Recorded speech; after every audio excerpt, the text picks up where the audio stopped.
Hello everyone, and welcome back to Inside ArtScroll.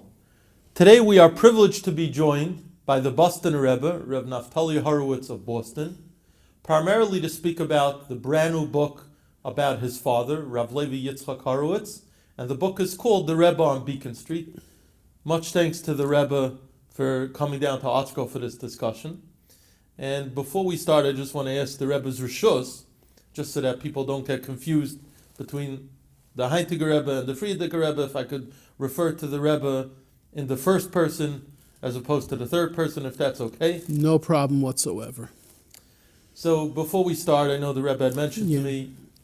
I'd like I'd like to just say a few words. It's Eisar Liakov. Before we begin this, we have to have in mind Achenu Kol Beis Yisrael Hu Batzor B'Shivya, and we've had this problem that's going on, the war in Eretz Yisrael. They should all be safe. And prior to that, just short before that, we had the terrible tragedy in Meron, where many of our brethren were killed instantaneously.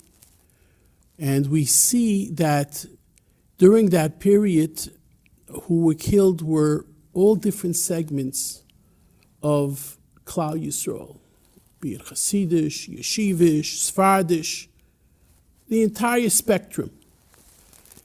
And I mentioned to Rabbi Finkelman, the author, that it's very apropos because we have to deal with Ahavas Yisrael. And if you read the book deals with my father's life, that my father was able to have Ahavas Yisrael not only for those that were like him, but also those that were not like him, from all different segments of Klal Yisrael. So all of Klal Yisrael should be watched over and have HaKadosh Baruch Hu keep them safe. There's no question that of all the unique characteristics of this book, one sees the Rebbe's Ahavas Yisrael overflowing throughout the pages that Rabbi Shimon Finkelman wrote so beautifully.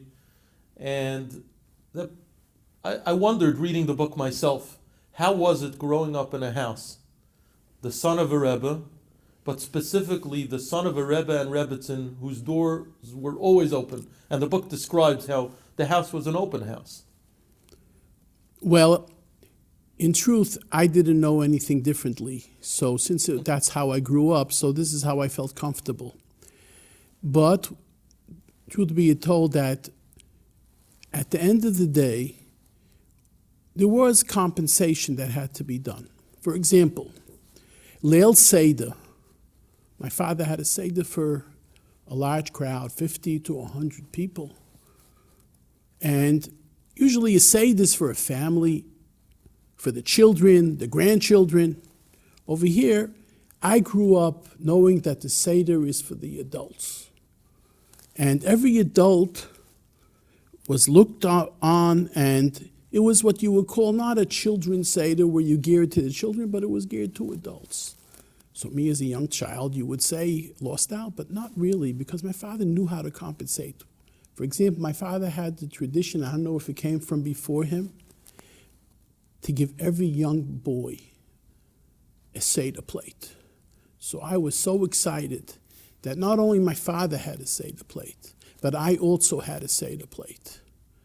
And of course, getting up to ask the Firkashis, the Manishtana, was also special because nobody else got up.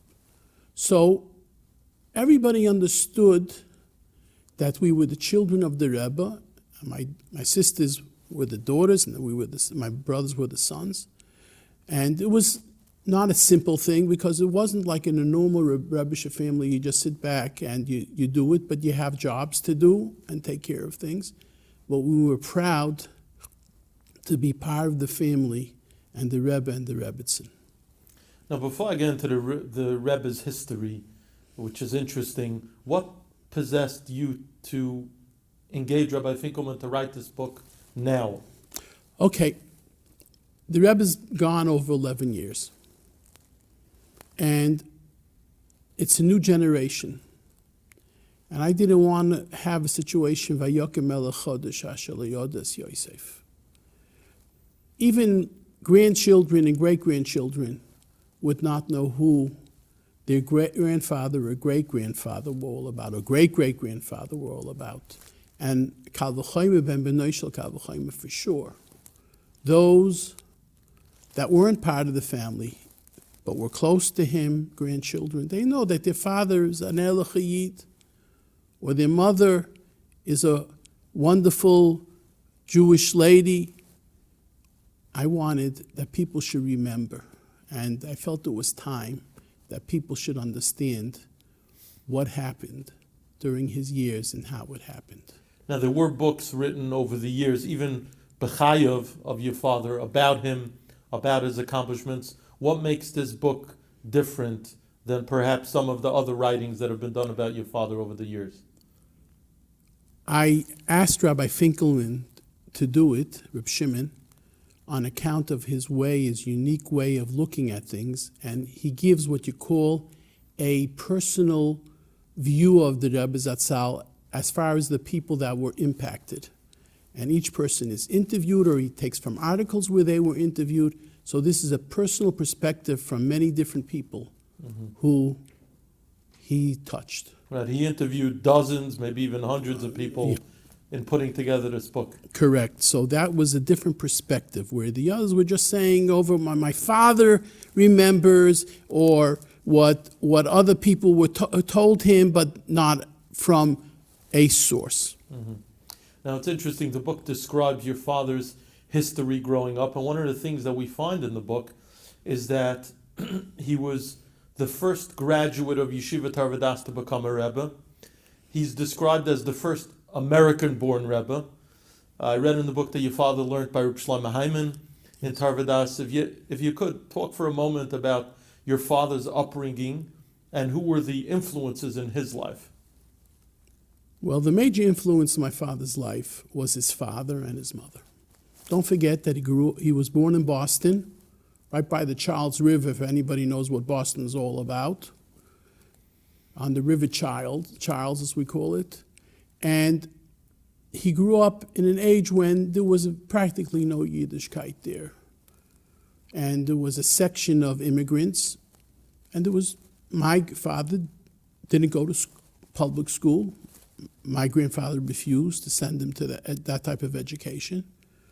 And he grew up in many different ways of knowing what Yiddishkeit is all about. Here he was alone. If he didn't go to public school, how did he get his education? They let him have homeschooling.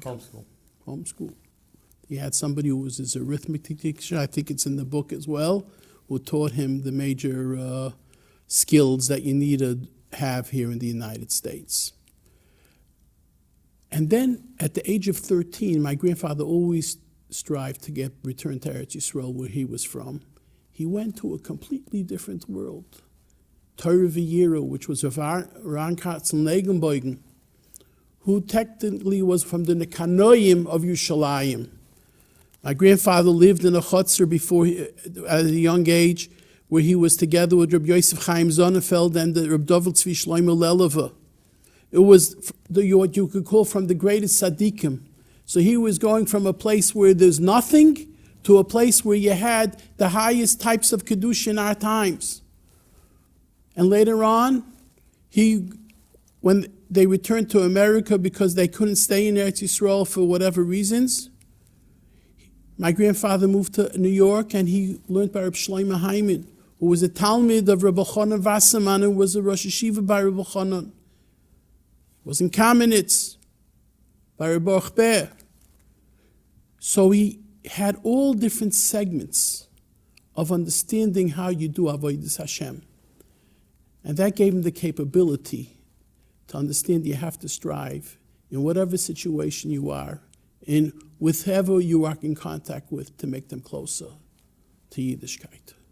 So other than his father, Shlomo Hyman, was there anyone else in particular who guided his path, specifically his path in Chesed? Because he was able to...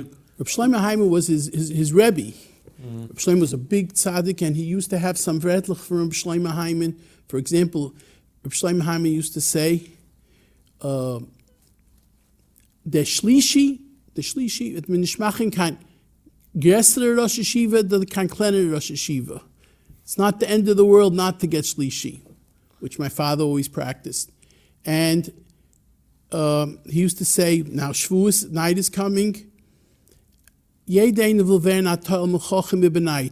wants to become a Talmid Chacham overnight. But that night you should also be able to sleep. So, but he was this Rebbe in understanding Derech Halimid, how do you learn up a Gemara, Rashi, Tosfos. But I would say in Chesed, it was more my grandfather and grandmother. Mm-hmm. I'll give you several examples that I did not hear from my parents. I witnessed it alone. For example, my grandmother's Chesed, how far it went. One time I was sitting in the office in Boston, and this Italian lady who was around 85, 90 years old comes in.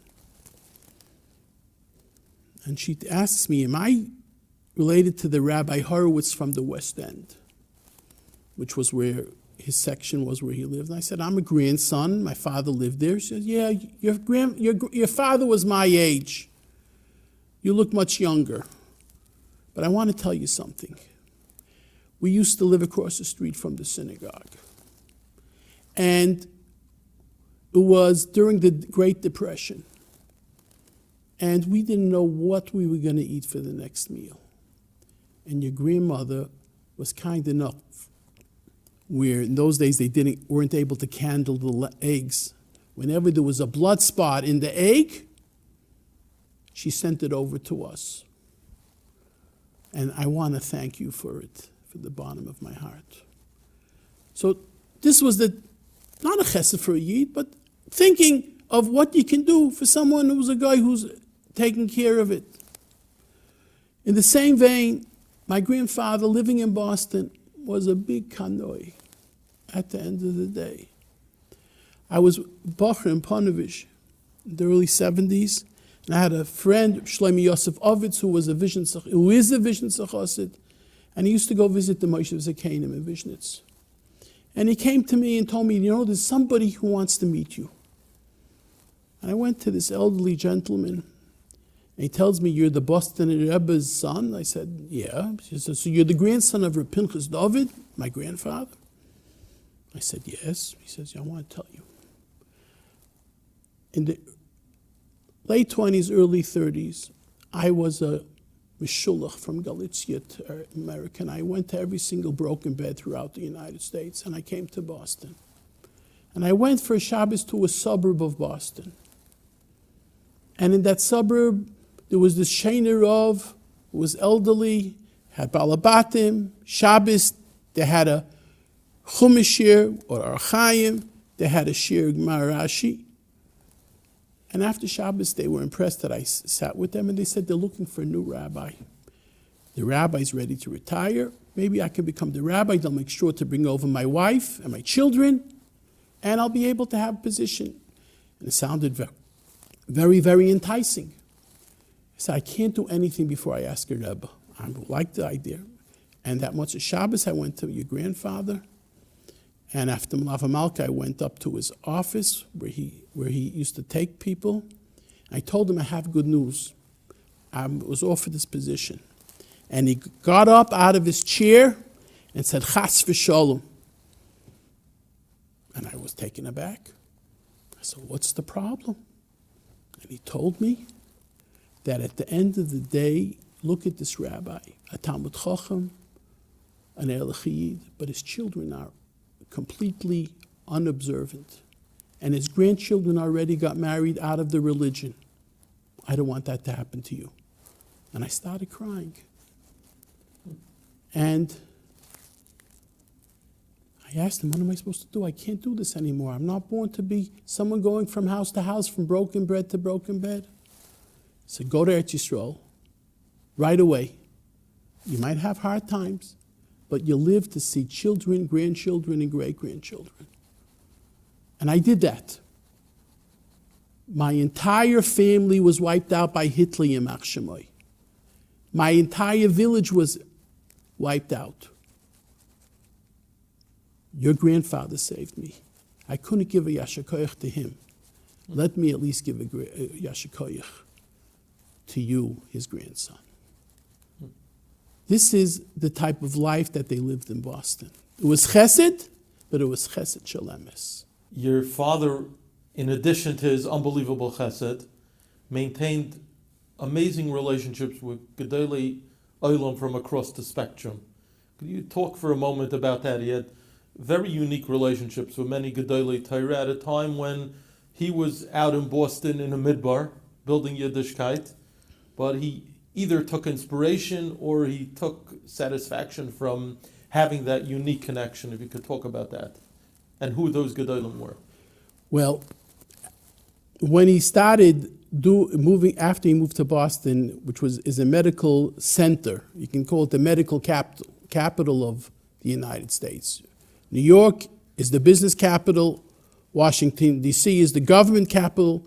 But in a sense, Boston is the medical center of the United States. They're at the razor edge of medicine. My father got his first opening to help Yidden from the Chazon Ish. It's mentioned here. The Chazon Ish sent a person for open heart surgery just when it became available.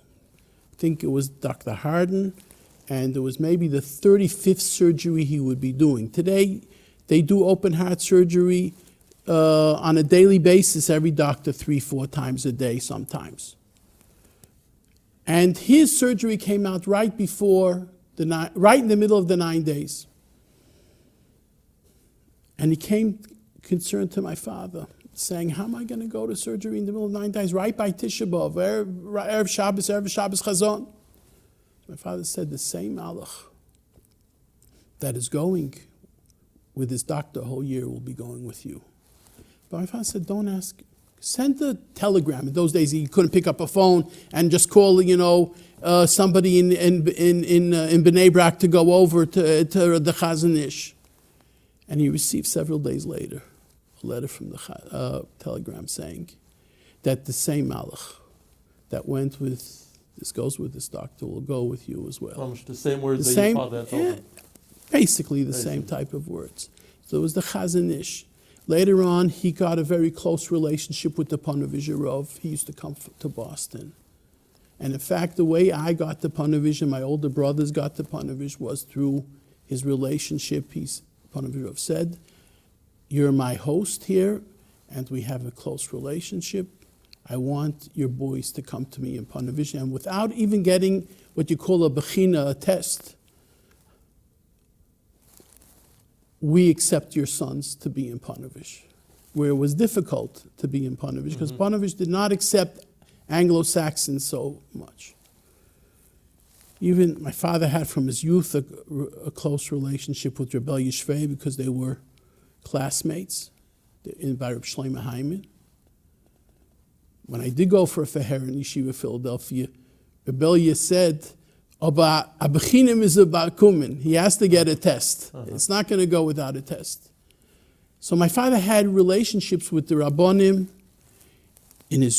from his youth, and someone like Reb Moshe Feinstein or Reb Shlomo Zalman Auerbach.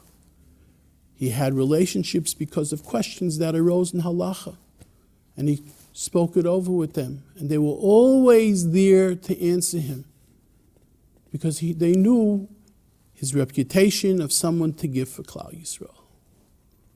Now, in addition to building an empire of chesed in Boston and spreading his Torah and Avodah from his base in Boston on Beacon Street, your father later in life embarked on an undertaking that many people at his age would have shied away from. And he decided to open up a shul in Har Nof. Speak about the fact that your father never rested on his laurels. That, at a later age, he undertook to spread the Torah and Chesed of Boston.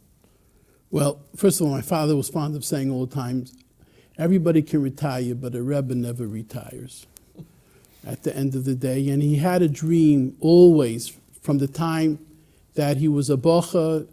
When he met my mother, he said he wants to live in Eretz Yisrael, because that was what his father strived to return to Eretz Yisrael when he came to America.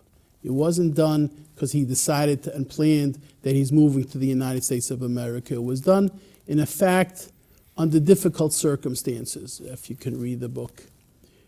And my father always wanted to return, and my grandfather bought a parcel where he would return to, and my father's dream was to have that dream fulfilled in his lifetime. So therefore, he moved to Eretz Yisrael, and many people that were close to him in the United States moved to Eretz Yisrael and brought up their families in Eretz Yisrael, and many of them were in Har Nof, where he had his Beis Medrash, and he grew close to these individuals as well.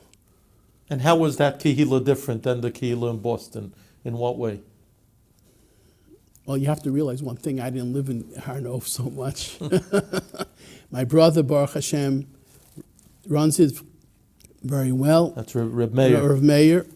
And it was different that was my father's talent, that he could accommodate himself because of his prior experiences where he went from Boston to Jerusalem.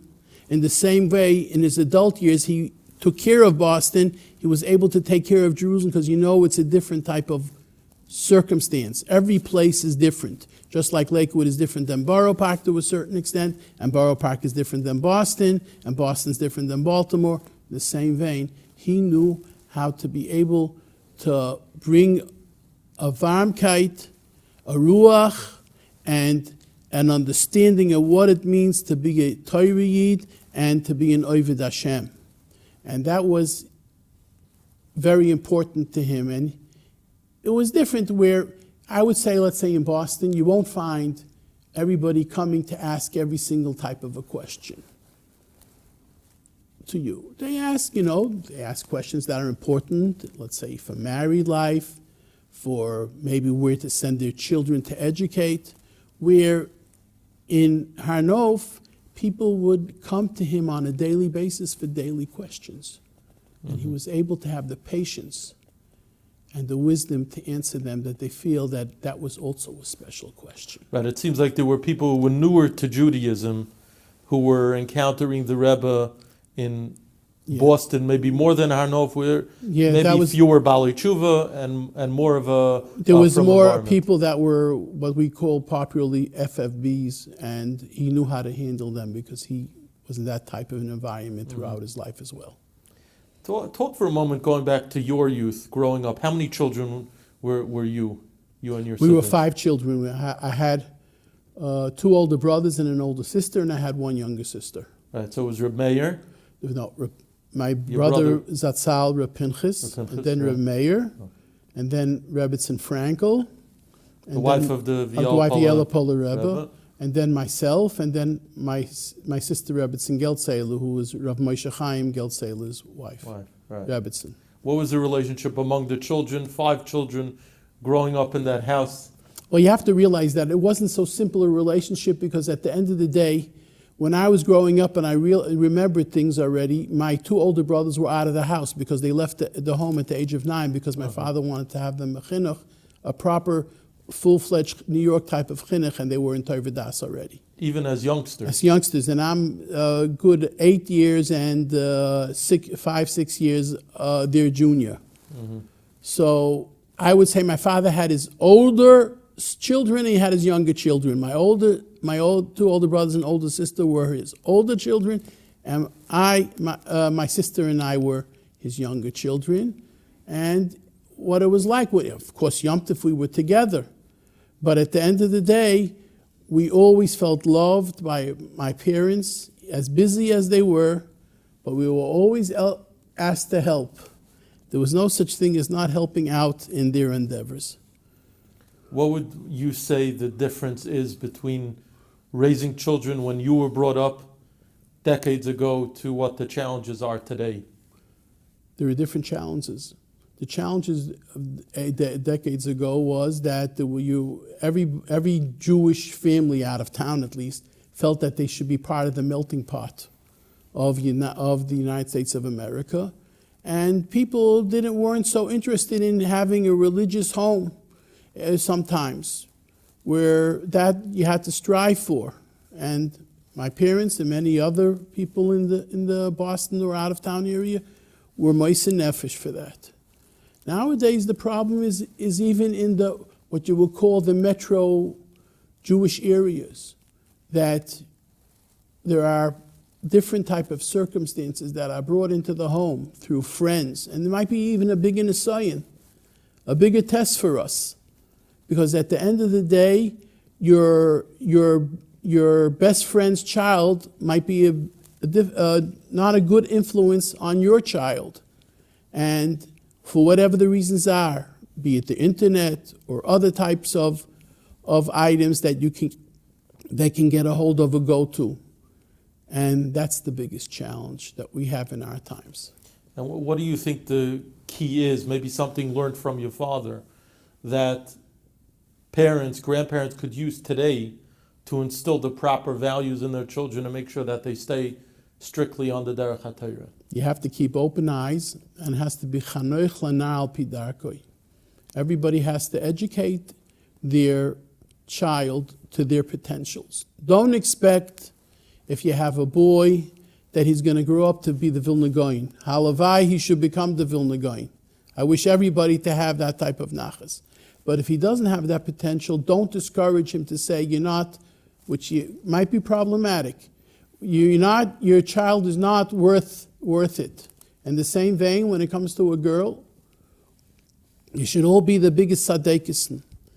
But if you see something that is deficient, try to work on their good things rather than see all the deficiencies. That gives them a lot of discouragement. Speaking about those who influenced you, you said before that you yourself learned in Panovich.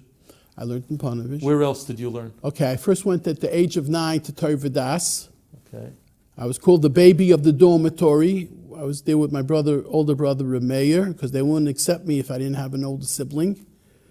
And I was there in the elementary school under the tutelage of Rabbi Pincus, who was the father of Reb Shimshon Pincus, and afterwards Rav David Bender, who was the father of Reb Yaakov Bender. I even had a classmate, Shmuel Bender, that's a brother of David Bender, of Yaakov Bender, and I had a classmate, Rav Matis Pincus, who was a brother of Reb Shimshon Pincus.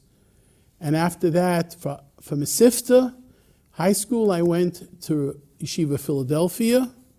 And after Yeshiva Philadelphia, later in Beis Medrash, I was by Panovich, by Reb Shmuel. Reb Shmuel Rozovsky. Reb Shmuel Rozovsky, Zatzal, and Rav Shach and Reb David Pravowski.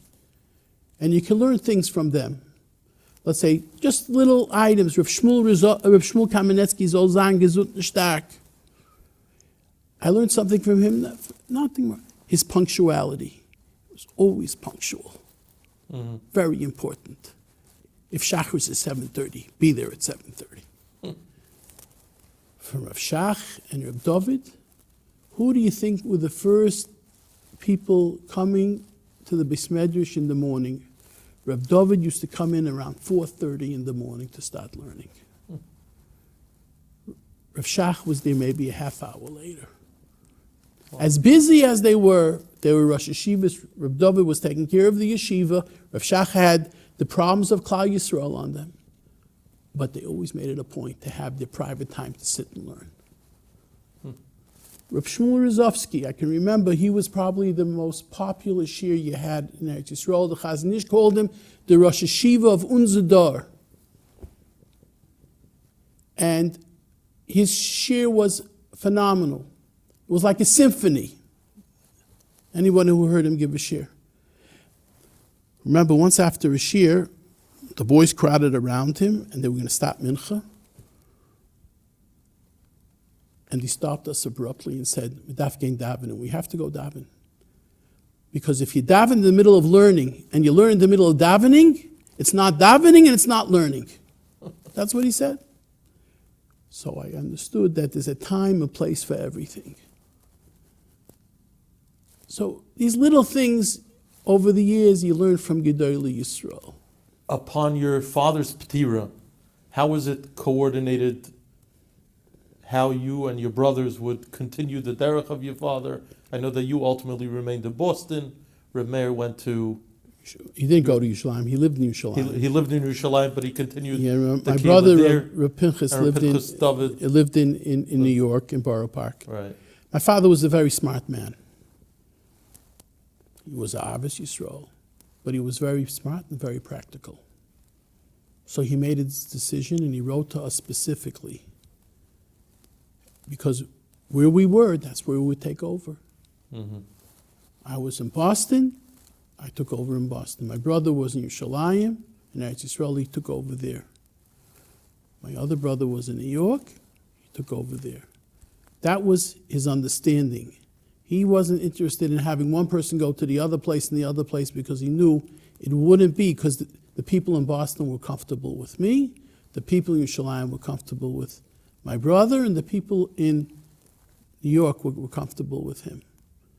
And that's how, we didn't have any questions of how it was going to work, because that's how it worked. The way he decided, the way we were doing it for the last 20 years prior to his demise, his patira. But it's clear from the book and from speaking to you that there's a certain achdus among the family of carrying on the legacy b'shalom. Everybody had the same goal, to be Mekadesh, the name of my father. Any other memorable stories of your father? Any favorite stories in the book that you could think of? I'll tell you stories that are not from the book. Okay. Special for our viewers. Okay. My father wasn't scared to give his day an understanding. For example, this is a story that you can have in Boston. There was this young man of 35 years old that came to my father. And he told him he has a big problem. He can never get married because his mother was married prior to his birth, and she married a second time, but she didn't have a get. And he can't get married. He's basically what you would call a mamza.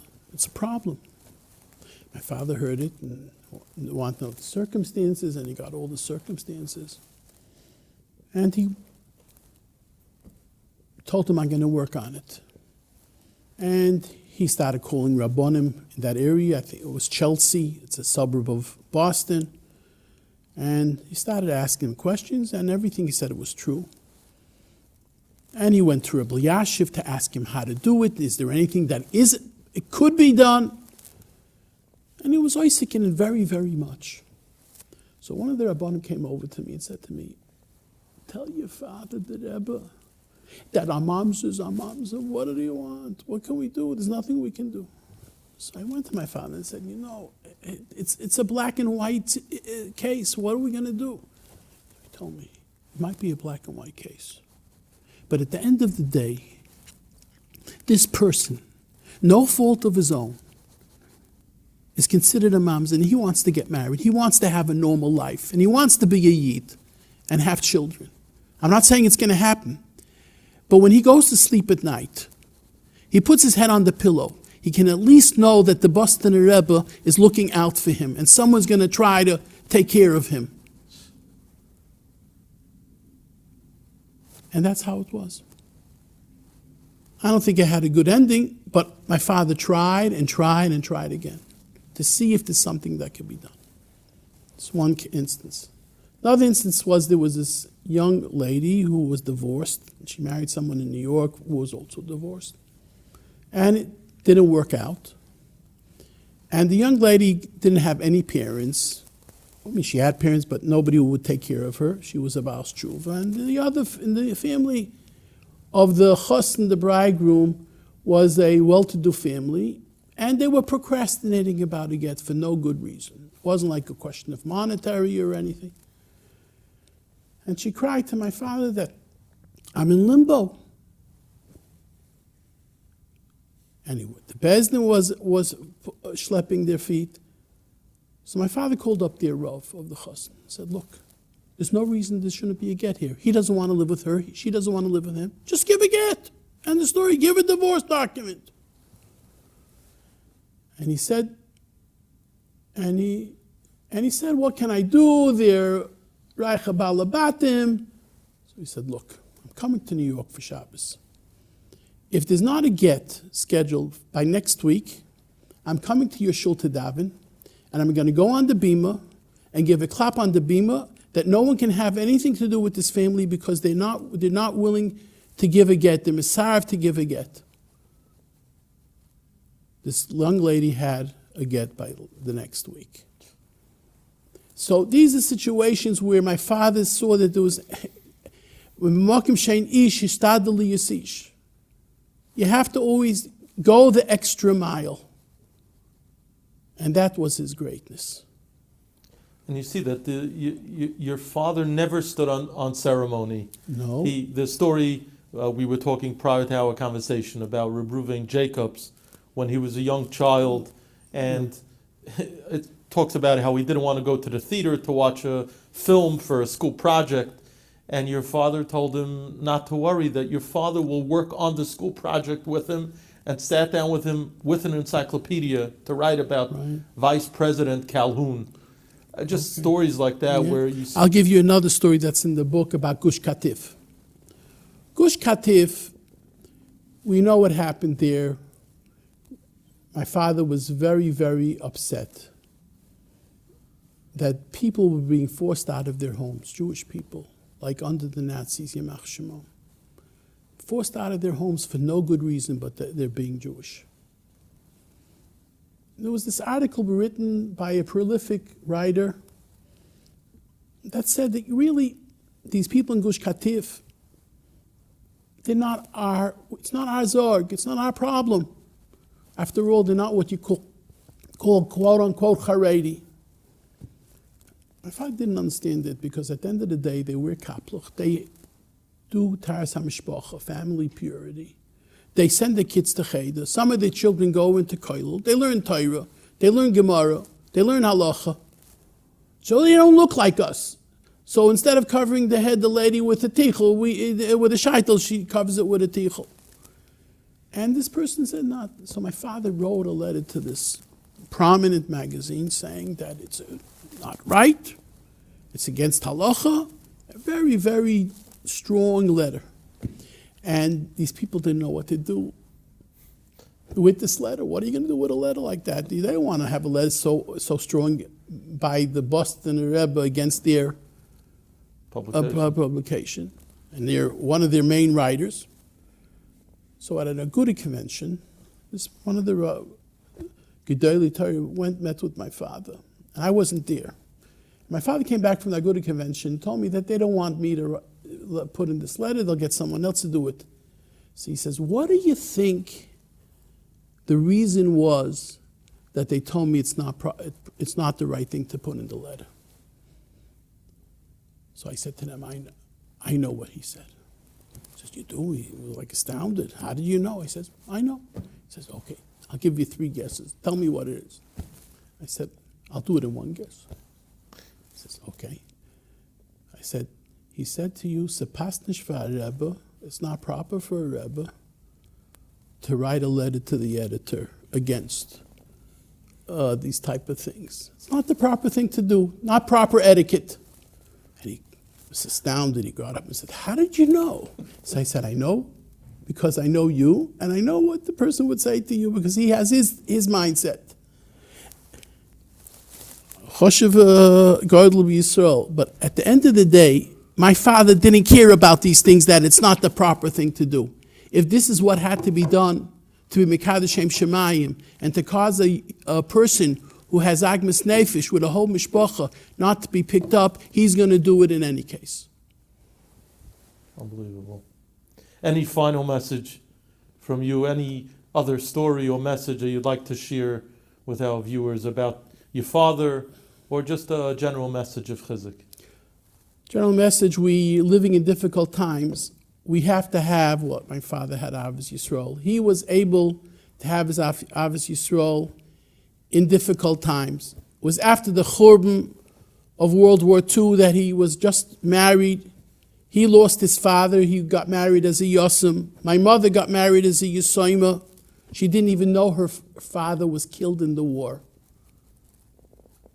She had no idea at inkling at that time, but her stepfather passed away. And they were able to build a Bayis Nem B'Yisrael, but not only for themselves, but for Klal Yisrael. We should strive to build a Bayis Nem B'Yisrael, but not only for ourselves, but for Klal Yisrael as well.